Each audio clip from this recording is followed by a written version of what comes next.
An insulation trend from the 1930s frightened people so regularly it got its own place on our offer forms.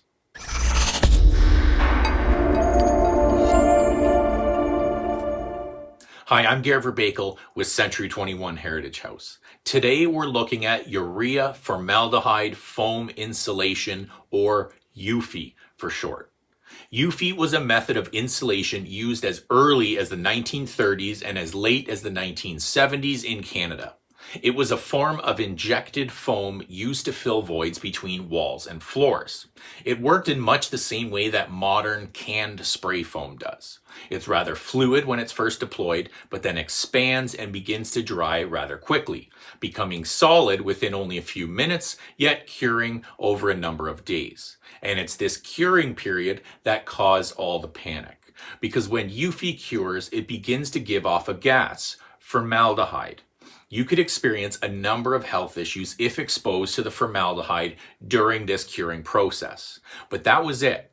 Once UFFI was cured, it did not give off any more gas. The threat was effectively over once it was all cured, though some people reported still experiencing symptoms later on.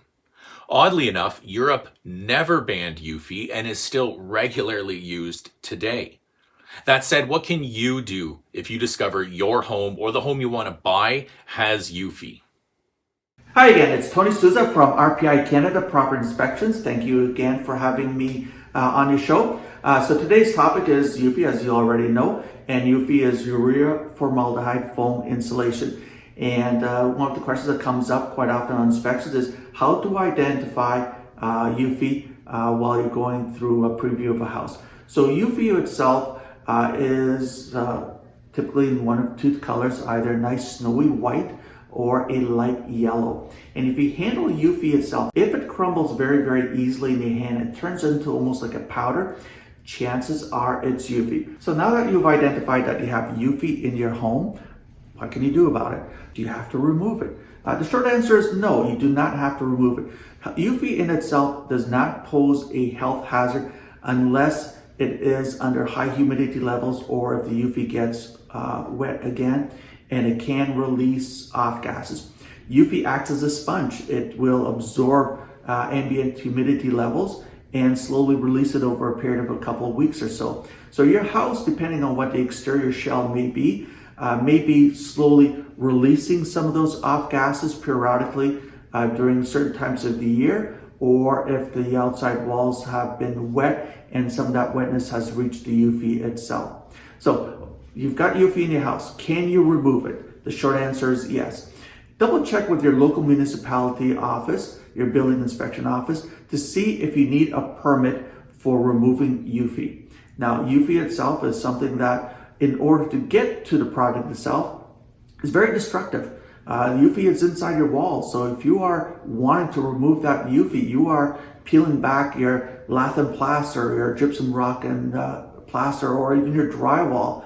It's not an easy material to get to. Your other chances, if you've got wood siding or vinyl siding, aluminum siding, is you can address it from the outside.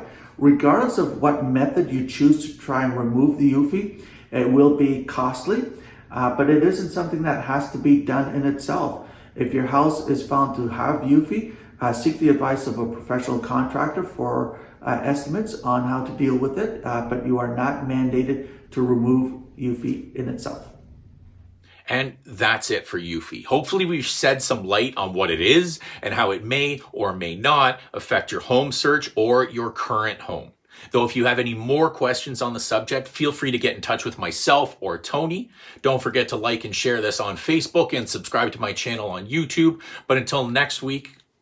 Thanks again for watching the show. It's Tony Sousa from RPI Canada Property Inspections, here to help. And I'm Garrett Verbakel with Century 21 Heritage House.